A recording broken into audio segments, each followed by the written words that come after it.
Agora você pode fazer parte do clube de membros do Spurgeon TV.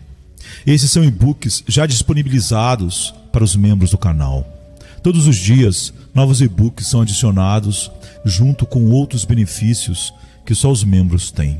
Sendo um membro, você passa a ajudar no crescimento desse ministério, tanto na quantidade do que podemos publicar, como na qualidade do material.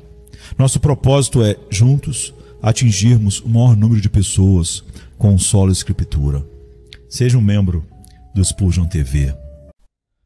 Sermão número 1497, pregado na manhã de domingo, 28 de setembro de 1879, por Charles Haddon Spurgeon, no Tabernáculo Metropolitano, Newington, Londres, Inglaterra. Que dizem: fica onde estás e não te chegues a mim, porque sou mais santo do que tu. Estes são fumaça no meu nariz, um fogo que arde todo dia. Isaías 65, 5. O apóstolo Paulo será nosso intérprete aqui.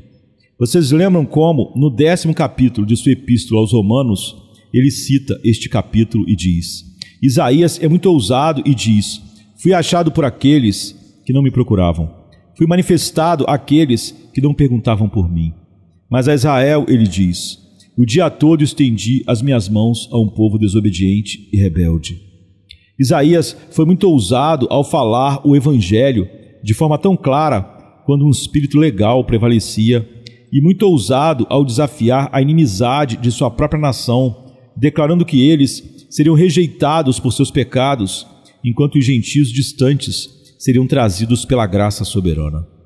Ele foi ousado ao denunciar hipócritas em suas faces e ao ferir uma nação orgulhosa com as ameaças do Senhor. Talvez tenha sido por essa ousadia que ele sofreu uma morte cruel pelas mãos de Manassés. A aplicação da passagem a Israel é exatamente essa. Ano após ano, Deus tratou com grande paciência seu povo escolhido, mas eles pareciam desesperadamente inclinados à idolatria de uma forma ou de outra. Às vezes, eles adoravam a Jeová, mas o faziam sob figuras e símbolos, embora ele tenha expressamente proibido que até mesmo sua própria adoração fosse celebrada dessa forma. Aquele que disse no primeiro mandamento: não terás outros deuses diante de mim, também disse no segundo: não farás para ti imagem esculpida, nem figura alguma do que há em cima no céu, nem embaixo na terra, nem nas águas debaixo da terra. Não te encurvarás a elas, nem as servirás. Em outras ocasiões, eles rejeitavam totalmente a Jeová e adoravam Baal e Astarote e todo um grupo de deuses pagãos, e assim provocavam grandemente o Senhor. Eles também praticavam necromância ou suposta comunhão com os mortos, feitiçaria e toda sorte de ritos abomináveis, como as nações depravadas ao seu redor. Quando essa rebelião aberta foi abandonada, como aconteceu após o cativeiro, pois os judeus nunca mais foram culpados de idolatria desde aquele dia, caíram em outra forma do mesmo mal, a saber, a autojustiça. De modo que quando nosso Senhor veio, ele encontrou a autojustiça como o pecado mais evidente de Israel. Os fariseus levando-a a tal ponto que se tornava totalmente ridícula. Eles acreditavam que o toque de uma pessoa comum poluía sua santidade, de modo que precisavam se lavar após caminhar por uma rua. Quando atravessavam os caminhos, pegavam a beira da calçada para não roçar as vestes dos transeuntes e mesmo no templo, na oração, ficavam separados para não se contaminarem. Todo o espírito deles está expresso nas palavras do texto: fica onde estás, não te aproximes de mim, porque sou mais santo do que tu. Deus declara isso tão ofensivo para ele quanto fumaça no nariz de um homem. Ele não podia suportar. Ele não conseguia tolerar mais a autojustiça deles do que a idolatria deles. É sobre essa última forma do mal no coração do israelita que eu vou falar esta manhã, porque é uma fase do mal que agora é comum entre nós. A autojustiça é desenfreada em nossos dias.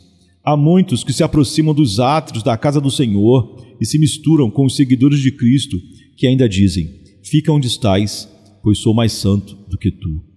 Nosso sermão é destinado a ser um ataque de canhão contra a autojustiça. Essa justiça que o homem exibe de suas próprias ações, seus próprios sentimentos, suas próprias esmolas, orações ou sacramentos. Toda essa justiça deve ser completamente desprezada. O primeiro ponto é este: o pecado da autojustiça cresce entre as pessoas religiosas. Não é sempre o pecado do mundo exterior, pois muitos de fora não fingem ter qualquer justiça e imaginam que eles pensam melhor de si mesmos por isso. Essa é uma desculpa ociosa que não precisa de muitas palavras para ser exposta. Eu não faço profissão de fé, diz alguém. E isso é quase tão honroso quanto se um ladrão, ao ser pego roubando carteiras, dissesse: eu nunca me fiz passar por honesto. Ou um mentiroso, quando desmascarado, virasse e dissesse: nunca professei falar a verdade. Você aceitaria que homens se orgulhassem de não professar ser honestos ou verdadeiros?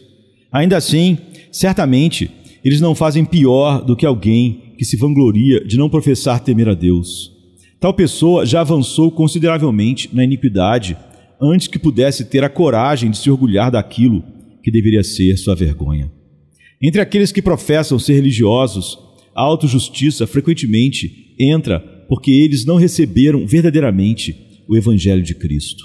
Se fossem verdadeiros crentes, seriam humildes e contritos, pois a autojustiça e a fé em Cristo são diametralmente opostas. Aquele que é salvo pela graça não encontra espaço para gloriar-se em si mesmo. O que diz o apóstolo? Onde está a jactância, então? Está excluída. A palavra é: está fechada e tem a porta fechada na sua cara. Um pecador lavado no sangue de Jesus e vestido na justiça de Jesus só se gloria no Senhor. Ele encerrou de uma vez por todas aquela forma particular de pecado que se gloria em si mesmo. Isso é detestável aos seus olhos. Seu grito é: Deus me livre de me gloriar a não ser na cruz de nosso Senhor Jesus Cristo. Muitos que se misturam com os cristãos e são religiosos em certo sentido, porque praticam as formas da religião, são conhecidos por colocar as formas no lugar do Espírito. Com eles, no batismo, a lavagem com água é tudo, mas o sepultamento com Cristo que ele representa é completamente desconhecido. Com eles, a participação do pão e do vinho é tudo na mesa do Senhor, mas o alimento espiritual com o corpo e o sangue de Cristo não é compreendido. Com eles, o local de adoração é tudo, mas o espírito de adoração está ausente. O coração quebrantado, o espírito contrito, a alma que treme diante da palavra de Deus, o coração que se alegra no Senhor, eles são estranhos a tudo isso. Embora possam sentar-se como o povo de Deus senta, embora possam ouvir como o povo de Deus ouve e parecer como se fossem tudo o que os santos deveriam ser. Essas pessoas, mesmo quando não se unem à igreja cristã, mas apenas adoram ou parecem adorar com os cristãos, são muito propensas a pensar que devem ser melhores que outras pessoas por fazerem isso. Eles não são transgressores declarados do domingo. Não há algo nisso? Sim, há algo nisso, certamente, e não diremos uma palavra contra isso. Mas não há tudo nisso, e certamente não o suficiente para falar de justiça, quando mesmo os melhores atos humanos são trapos imundos. A cama é muito curta para que um homem se deite nela, e a cobertura é muito estreita para que um homem se envolva nela. Mas eu ocupo um assento em uma capela ortodoxa há muitos anos. Sim, isso pode ser. E se você não recebeu o Evangelho, esses sermões que você ouviu se levantarão contra você no julgamento para sua condenação. É verdade que você fecha os olhos em oração, mas se você nunca ora, você não está zombando de Deus com a pretensão de fazê-lo, e pode não acontecer que sua religiosidade seja apenas uma provocação insolente a Deus. Evite a tendência de dizer: certamente somos muito melhores do que o mundo exterior, e se Deus for rigoroso conosco, será rigoroso com muitos outros. Evite isso, digo, pois é o perigo das pessoas religiosamente exteriores que não são convertidas de sonharem que são um tanto favorecidas por uma frequência aos meios de graça. Se um egípcio esfregasse os ombros contra um israelita, isso transformaria em um israelita? Viver perto de um homem rico fará você rico? Porque o Senhor Jesus come e bebe nas suas ruas, você está, portanto, seguro, mesmo que nunca tenha acreditado nele? Não se deixe enganar por essa ideia. Você esquece aquele grito do nosso Senhor: ai de ti, Corazim, ai de ti, Betsaida. Ele não proclamou ai aos próprios lugares onde sua voz foi mais ouvida e onde seus milagres foram mais frequentemente realizados? Cuidado, oro para que vocês, pessoas religiosamente exteriores, não caiam no pecado da autojustiça e imaginem que são santos, quando não são. Este é um pecado que floresce onde outros pecados abundam. Lemos sobre essas pessoas que faziam o mal diante dos olhos de Deus e escolhiam aquilo em que Ele não se agradava. Eles blasfemavam contra Deus e se contaminavam com ritos profanos, comungando com demônios e poderes das trevas e fingindo falar com espíritos desencarnados. E ainda assim, apesar de tudo isso, diziam: fica onde estás, sou mais santo do que tu. A autojustiça nunca é mais ridícula do que nas pessoas cuja conduta não suportaria escrutínio por um momento. Veja o fariseu com seu filactério e sua veste de borda larga, parado ali, em consciente perfeição. Olhe para ele e sinta repulsa, pois o miserável hipócrita esteve secretamente devorando a casa de uma viúva e seu coração está cheio de rapina e maldade. Em sua ganância e luxúria, ele limpa o exterior do seu copo e prato, mas por dentro está cheio de extorsão e excesso. Ouça como o diabo o ridiculariza. O diabo ri com alegria satânica. O exterior pode ser como você quiser, que me importa enquanto o interior está imundo. É terrível que algum homem seja autojusto, mas é monstruoso que homens de vidas abertamente mais ousem estabelecer tal pretensão. Essas pessoas sabem, se quiserem pensar, que estão tentando enganar a própria consciência. No entanto, é comum nas coisas espirituais que aqueles que estão nus, pobres e miseráveis declarem que são ricos e aumentados em bens. Como eles conseguem manter essa impostura sobre suas próprias consciências? Não é parte de sua loucura espiritual? A cegueira que os faz escolher o pecado impede-os de ver quão pecaminoso é e os faz imaginar que tudo está bem. Como os homens que usam óculos de vidro colorido veem todas as coisas tingidas com sua própria cor, assim faz um coração autojusto com suas ações, até que o pior pareça melhor e o pecado brilhe como justiça. Além disso, os homens autojustos, como as raposas, têm muitos truques e esquemas. Eles condenam nos outros o que consideram muito desculpável em si mesmos. Gritariam contra os outros por 1/10 do pecado que permitem em si mesmos. Certas tendências constitucionais, necessidades de circunstâncias e vários contextos servem como desculpas amplas. Além disso, se é admitido que eles estão errados em alguns pontos, ainda em outras direções estão além da repreensão. Se bebe, não juram, e se juram, não roubam. Eles fazem um grande caso dos negativos. Se roubam, não são gananciosos e avarentos, mas gastam seus ganhos livremente. Se praticam fornicação, não cometem adultério. Se falam obscenidades, vangloriam-se de que não mentem. Querem ser considerados bons porque não são universalmente maus. Não quebram todas as cercas e, portanto, alegam que não são transgressores. Como se um devedor de 100 libras exigisse ser desculpado porque não deve 200. Ou como se um salteador dissesse: eu não parei todos os viajantes na estrada, só roubei 1 ou 2 e, portanto, não deveria ser punido. Se o homem quebrasse propositalmente as janelas de sua loja, garanto que você não aceitaria como desculpa se ele alegasse: eu não quebrei todas, só quebrei uma lâmina de vidro. Desculpas que não seriam mencionadas em um tribunal humano são consideradas boas o suficiente para oferecer a Deus. Ó, a tolice da nossa raça! Além disso, essas pessoas farão justiça dessa forma. Pleiteiam que, se fazem o mal, ainda assim, em alguns pontos, são pessoas esplêndidas. Você deveria ver como agir magnificamente em tal ocasião. Vai me achar quase um santo e um herói se fixar os olhos naquela virtude particular. Bebo, Senhor. Não, nunca toco uma gota.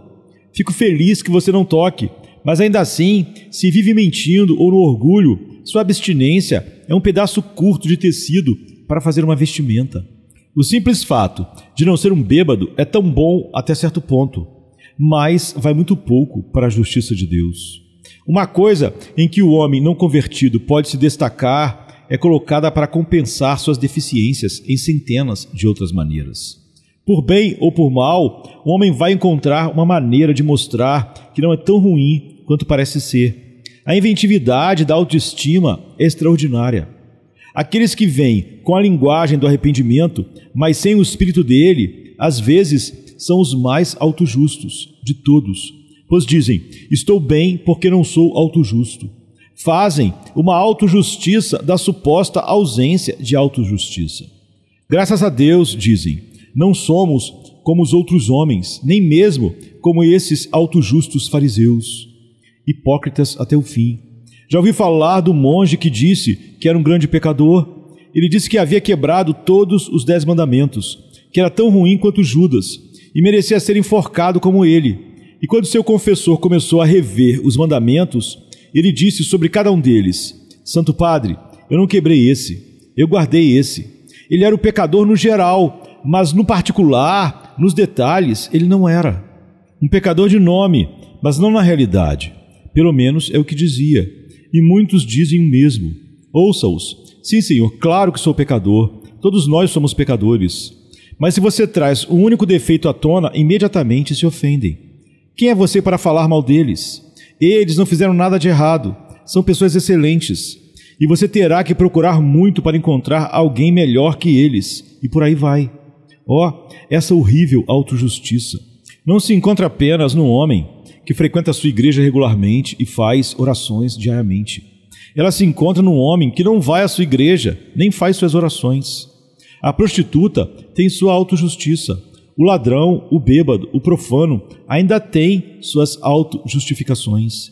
Sim, e pode ser visto até mesmo em ateus que abandonaram todo o temor de Deus e ainda assim se elevam em uma autoestima que dificilmente qualquer outro homem pode igualar. Ouça-o. Provei minha liberdade de pensamento e nobreza de espírito. Sou o homem modelo. Quanto a esses cristãos, são hipócritas e idiotas. E os crentes em Cristo são tolos ou patifes. Ninguém tem convicções honestas e racionais além de mim. Posso melhorar a Bíblia e criticar a vida de Cristo. Afaste-se de mim. Sou mais santo do que tu. Esse mato da autojustiça crescerá em qualquer monte de estrume. Nenhum monte de lixo é podre demais para que o maldito cogumelo do orgulho cresça. Assim como a autojustiça cresce entre pecados, para nossa surpresa, ela é em si mesma um grande pecado. Muitos se assustam ao encontrar a autoestima listada após uma lista de pecados, como este capítulo registra.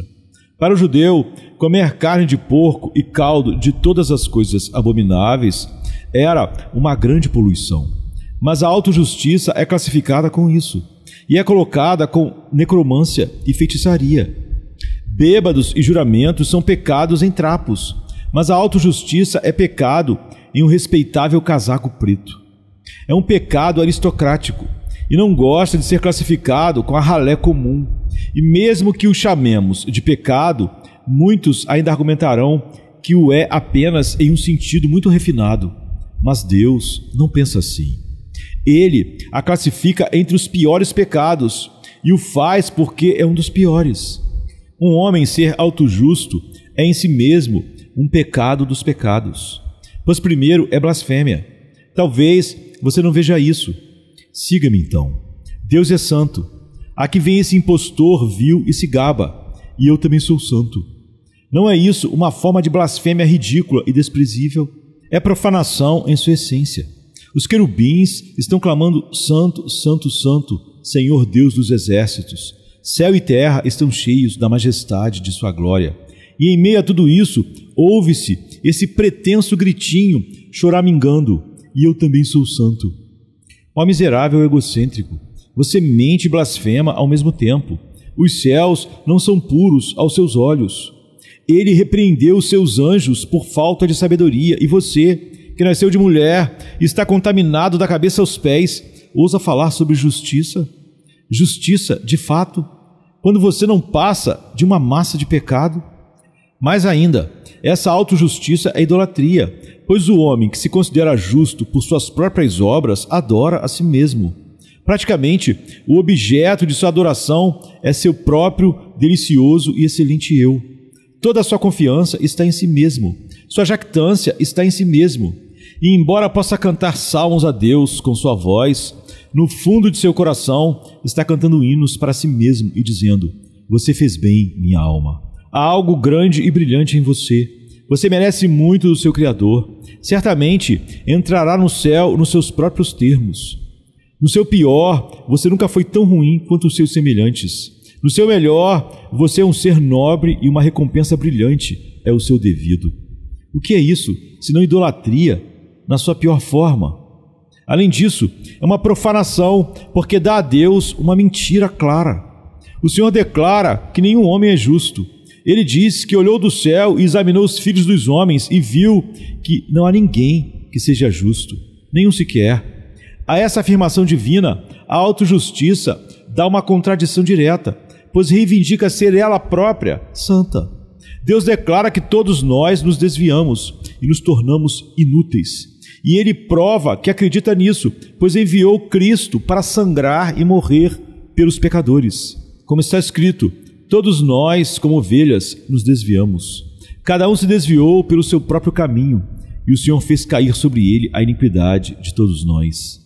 Mas Ele não poderia lançar nossas iniquidades sobre Jesus se não tivéssemos nenhuma, nem imputar transgressão a Cristo se não houvesse pecado em nós, e assim o homem autojusto virtualmente declara que Deus é falso e não fala a verdade absoluta, uma vez que ele se considera uma exceção à regra. Ele testemunha que o não há ninguém de Deus é falso, pois ele mesmo é uma pessoa justa, ou pelo menos boa, e portanto podem haver outras.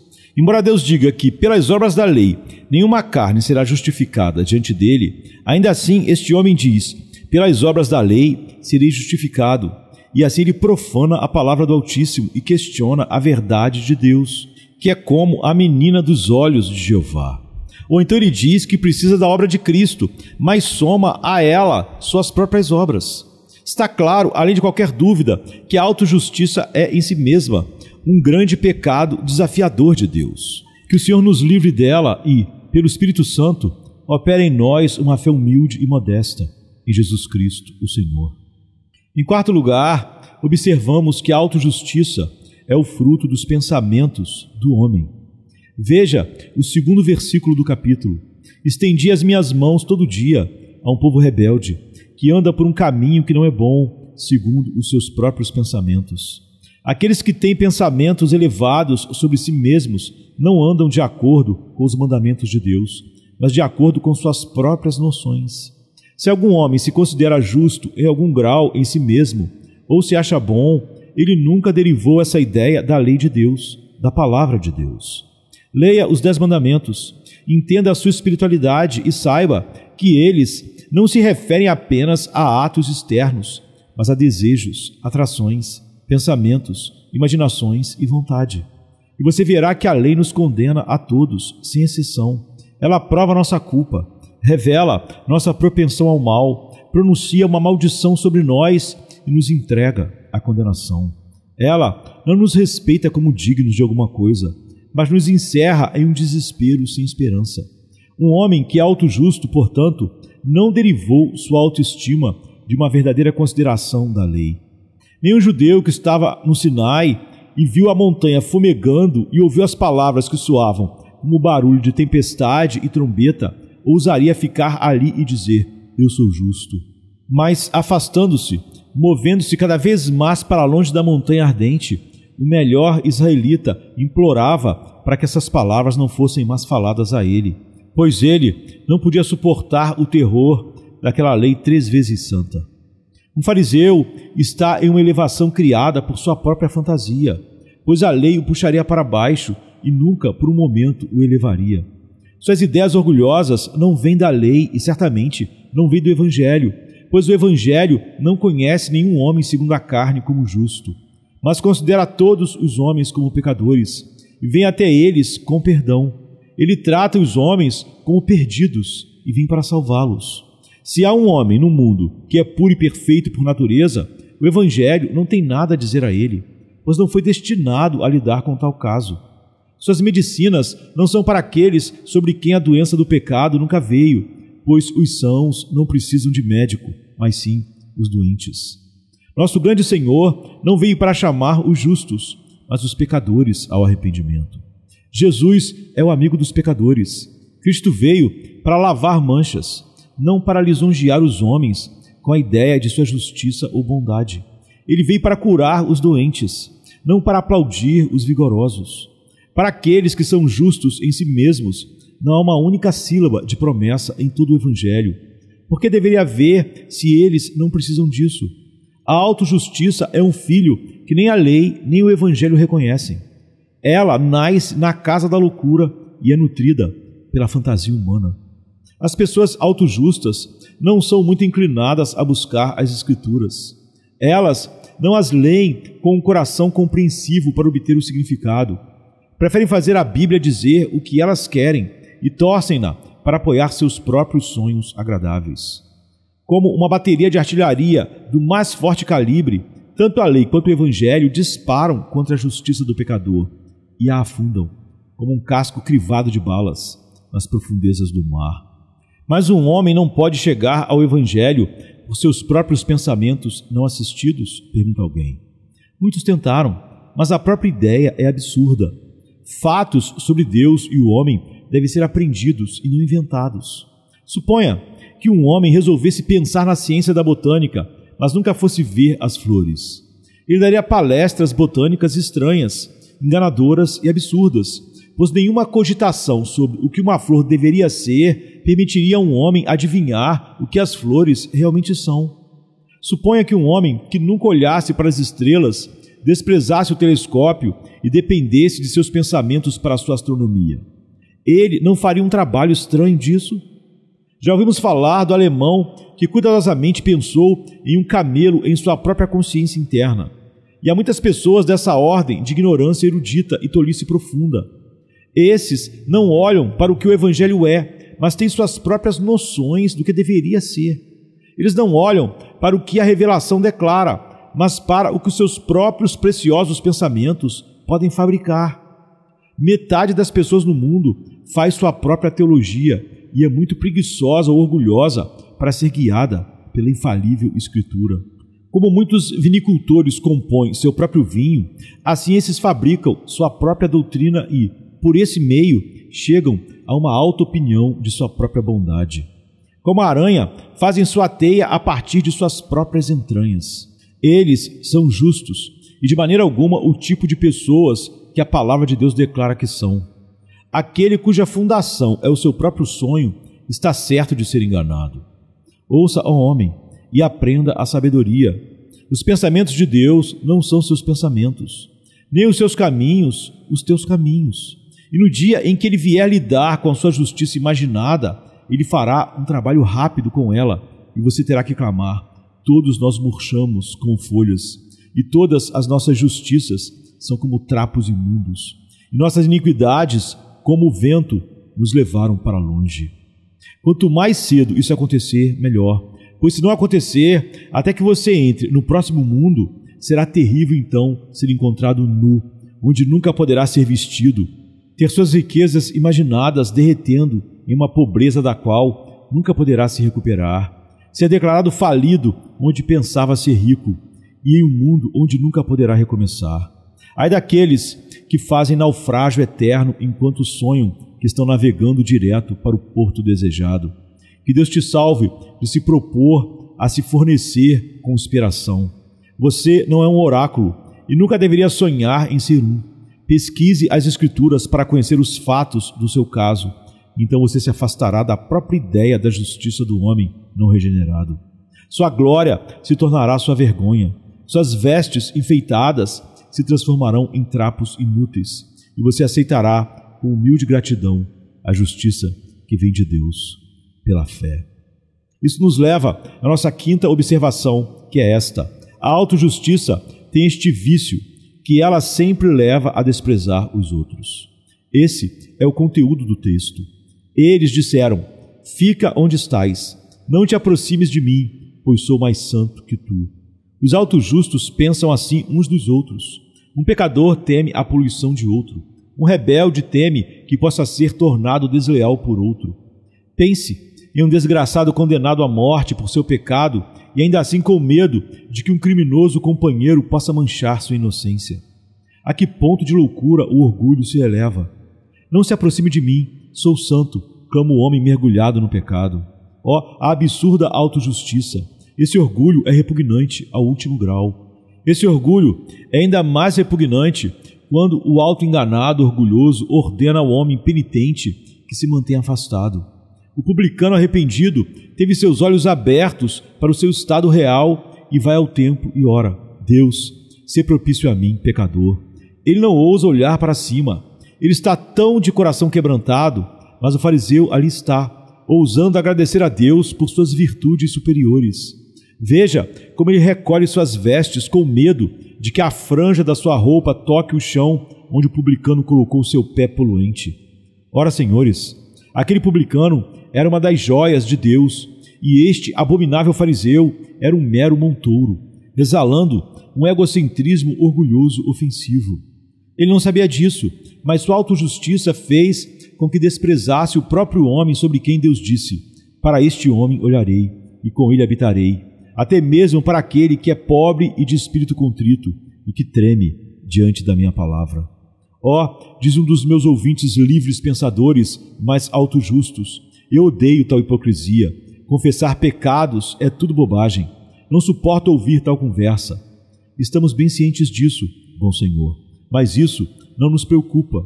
Nós conhecemos você muito bem e reconhecemos em você um velho conhecido de cerca de 1900 anos.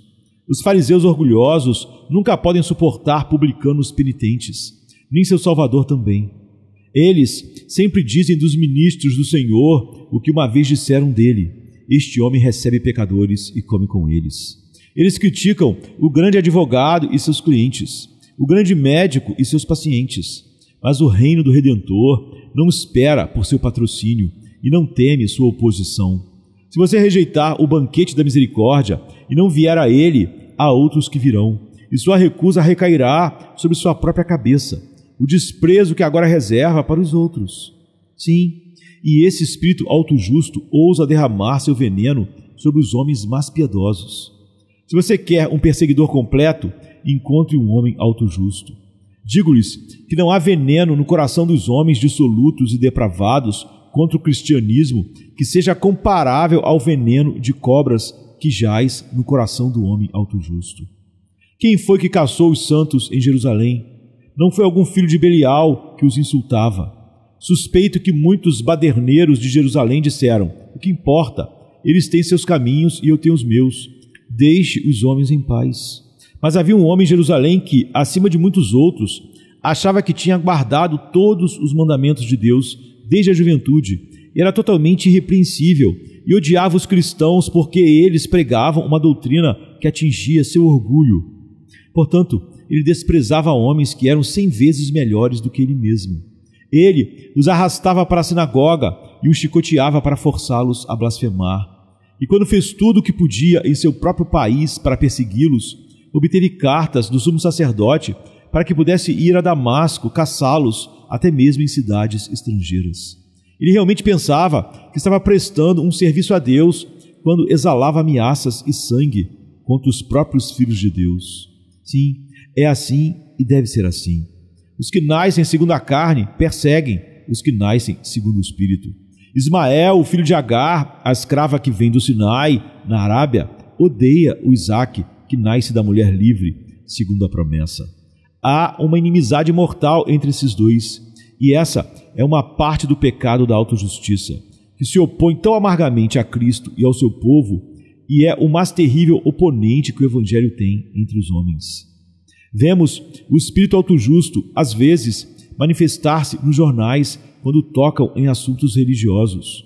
Um deles, recentemente, condenou o hino: pecador, nada faça, seja grande ou pequeno, Jesus fez tudo há muito tempo atrás. Este é um choque de doutrina, dizem eles, pois nega a salvação pelas boas obras. Claro, os editores de jornais são bons juízes, pois são extremamente cuidadosos com a nossa moralidade e tão estudiosos ao nunca inserir nada que possa prejudicar nossa pureza. Aquele precioso e direto trecho do Evangelho é demais para nosso piedoso amigo, o editor, e ele teme que isso prejudique nossa moral. A autojustiça está sempre com medo do Evangelho, temendo que a verdade, sem concessões, revele seu alto desengano. Ora, senhores, a doutrina da justificação pela fé somente é a essência do protestantismo e a alma do Evangelho.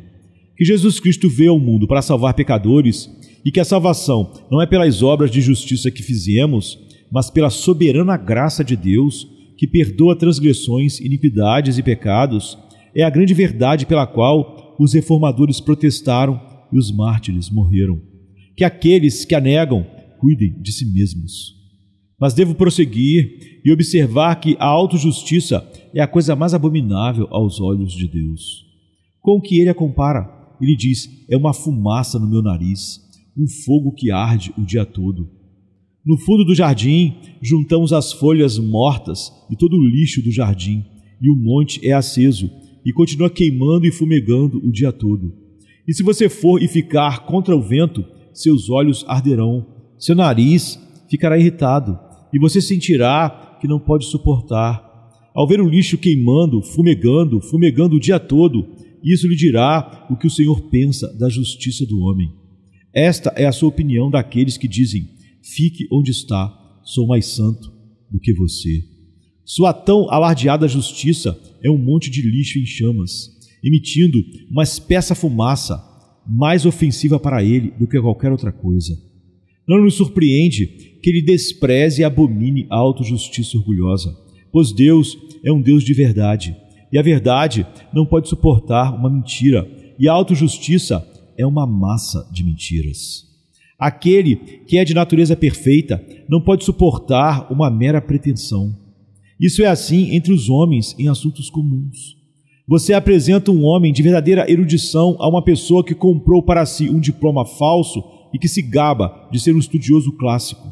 Note seu desgosto quando o pretenso erudito cita um autor latino e na primeira frase já apresenta falsos fatos. O verdadeiro erudito diz: ele é uma vergonha para o título que ostenta. Deixe-me afastar dele. Ele finge ser um doutor e, no entanto, comete todos esses erros. Aquele que possui a realidade se indigna com o falso. Agora, Deus é verdadeiramente santo e, portanto, não pode suportar que esses homens falem de uma santidade a qual não têm direito e se vangloriem e se gabem de uma coisa que não lhes pertence. O verdadeiro Deus, portanto, os chama de fumaça no seu nariz. Além disso, a autojustiça é uma coisa tão orgulhosa. Deus sempre se irrita com o orgulho. É um dos males que sua alma odeia. Ele diariamente ajusta sua flecha no arco para derrubar os orgulhosos de coração. O homem autojusto é orgulhoso de si mesmo e orgulhoso com desprezo pelos outros e, portanto, o Senhor o abomina. A autojustiça também nega a sabedoria do plano de Deus e é totalmente contrária a ele. O plano atual de Deus de trabalhar no mundo baseia-se na teoria de que somos completamente culpados. Sendo culpados e totalmente depravados, sem nenhuma bondade em nós e nossas justiças sendo trapos imundos, ele providencia um Salvador para nós e nos envia um evangelho cheio de graça. Todo o sistema é um erro colossal se somos bons ou podemos ser justos em e por nós mesmos. A obra do Espírito Santo é desnecessária se pudermos, por nós mesmos, ser aptos para o céu, se formos livres. O caráter inteiro dessa dispensação graciosa é um erro se o homem não for completamente culpado. O homem que diz: eu sou justo ou eu sou bom, virtualmente lança uma sombra sobre uma obra que se destina a ser a mais alta manifestação do amor e da sabedoria divina. Ele é como o grego para quem a cruz de Cristo era loucura. Atrevo-me a dizer que a autojustiça, na prática, torna Cristo uma superfluidez, e isso, meus irmãos, é o golpe mais cruel de todos. Este é um golpe no coração do grande Pai. Cristo desceu do céu e tomou nossa natureza porque éramos pecadores. E nessa natureza, ele se entregou como sacrifício para remover o pecado. E tudo isso foi um erro? Calvário, você é um engano? Salvador sangrando, foste um entusiasta amável, removendo um pecado que não existia e preenchendo uma fonte para a remoção de manchas que não se encontram em lugar algum? No entanto, a autojustiça implica tudo isso. Se um pecador tem o direito de ser autojusto, outro também tem. Então chegamos ao ponto de que Deus deveria lidar conosco de uma maneira completamente diferente. E em vez de seu Filho amado vir ao mundo para morrer por nós como pecadores, poderíamos todos ir para o céu sem expiação ou salvador. Você acha que Deus pode suportar tal insulto a Cristo, tal pisoteamento do sangue precioso do seu próprio Filho? Será que mesmo a longanimidade pode suportar isso? Posso estar falando para alguns que nunca antes consideraram o que sua autojustiça significa, mas espero que vejam isso agora. Livre-se dela, meus queridos amigos. Tire as suas vestes de virtude imaginária e ponha sobre sua cabeça o pó e as cinzas da confissão.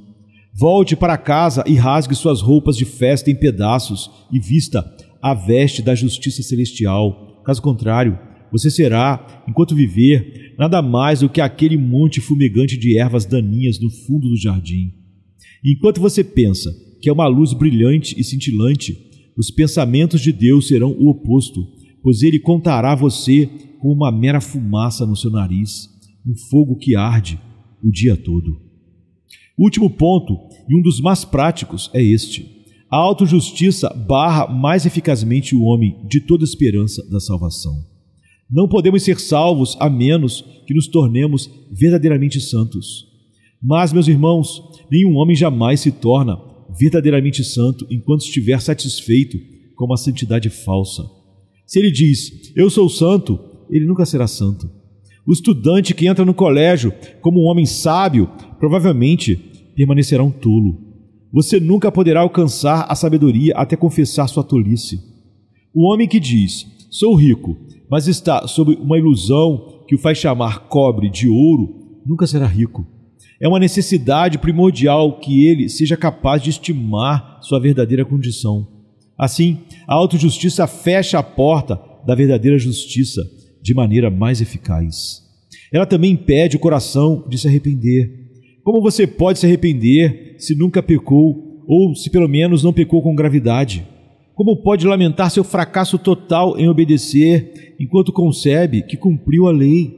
Ela também o exclui da fé. Você nunca acreditará em Jesus Cristo enquanto acreditar em si mesmo. Como podeis crer, disse Cristo, vós que recebeis honra uns dos outros? Se você pode salvar a si mesmo, você não precisa de um Salvador e, consequentemente, nunca confiará no Salvador dos pecadores. Homem, enquanto você é justo, Cristo e seu coração nunca concordarão. Ele traz água, mas você não está sedento. Ele traz pão da vida, mas você não está faminto. Ele faz uma veste de obra primorosa para você, mas você não está nu. Ele vem para enriquecer você, mas você não está pobre. Ele vem para lhe dar perdão, mas você não é completamente culpado. Ele vem para lhe dar a vida eterna, mas você não está morto. O que há em Cristo para você? Absolutamente nada. E assim você nunca terá Cristo.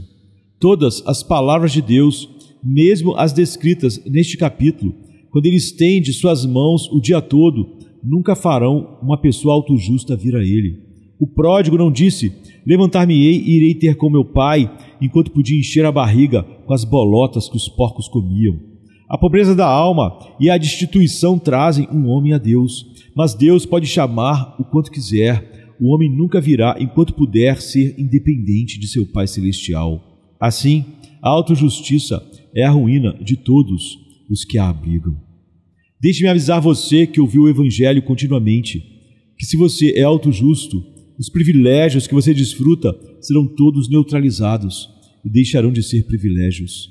Pois se você não vier a Jesus, quando Ele estender suas mãos, Ele chamará outros que agora não são um povo e será achado por aqueles que não o procuraram. Você é o primeiro agora em termos de privilégio, mas os primeiros serão os últimos. Enquanto aqueles de fora que não ouviram o Evangelho o ouvirão e serão salvos. E assim, os últimos serão os primeiros. Deus virará a mesa contra você. Os filhos do reino serão lançados nas trevas exteriores, onde haverá pranto e ranger de dentes. Enquanto muitos virão do leste e do oeste e se assentarão no reino de Deus. Cuidado, vocês que são autojustos, para que, porque se colocam como cabeças, Deus os faça cauda. Pois então, todos os seus privilégios de domingo e ouvir o Evangelho serão como pedras de moinho ao redor do seu pescoço, para afundá-lo no inferno mais profundo. Qual é o remédio para tudo isso? O remédio é exatamente este. Deus diz: eis-me aqui. Isso quer dizer que Ele ordena que você pare de se encantar com suas próprias belezas imaginárias e de adorar sua própria imagem tola. Olhe primeiro para o Deus Santo e trema. Você pode, por si mesmo, jamais ser como Ele, puro, impecável e glorioso. Você pode esperar merecer algo dele? Olhe para Ele e desespere-se. Então vem o segundo: eis-me aqui. Veja a Cristo Jesus na cruz morrendo, o justo pelos injustos, para nos levar a Deus.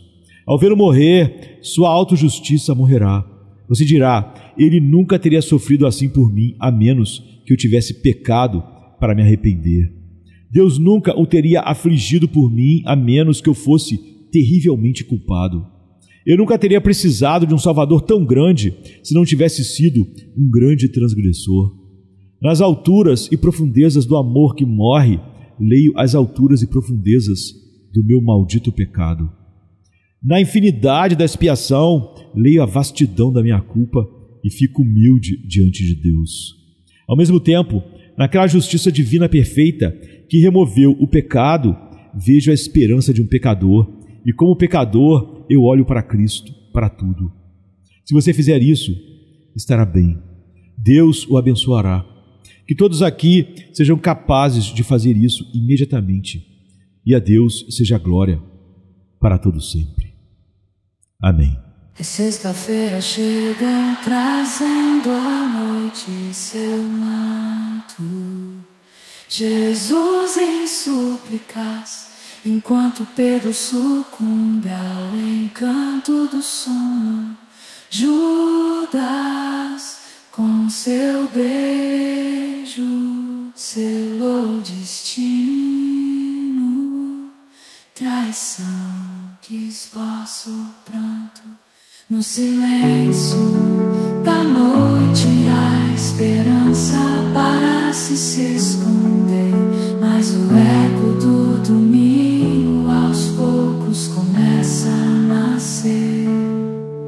Pilatos em sua indecisão, o sinédrio em conspiração, a turba em escárnio desconhece a ressurreição. Discípulos fugitivos, corações partidos, Maria em lágrimas, Pedro nega, o galo canta anunciando amanhã que tarda. É sexta-feira, clama a criação, mas o domingo se anuncia, trazendo redenção.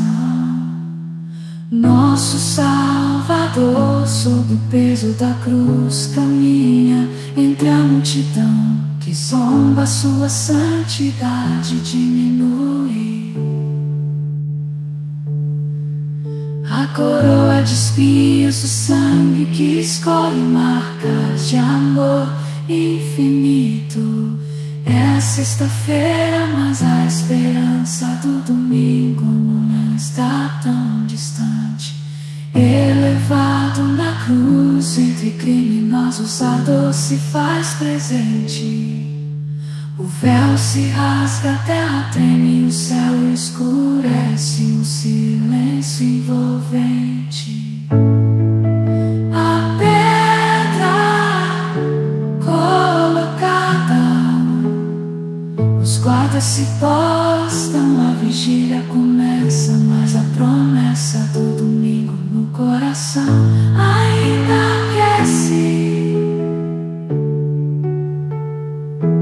É sexta-feira, mas não é o fim. Domingo vem aí com vitória sem fim.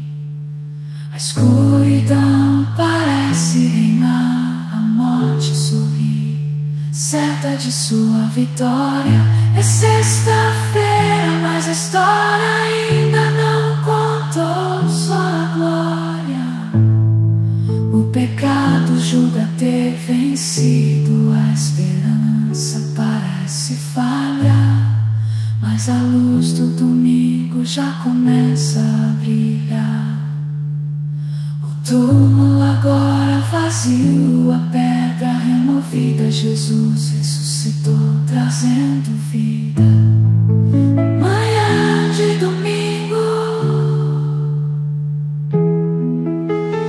brilha a esperança restaurada. A morte foi vencida, a redenção proclamada.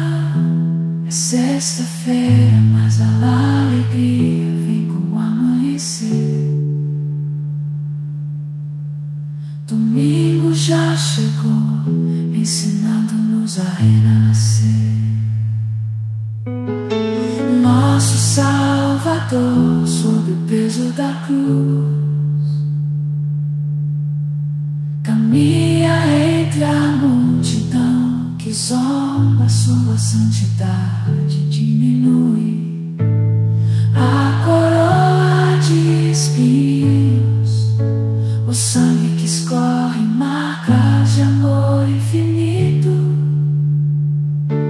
É sexta-feira, mas a esperança do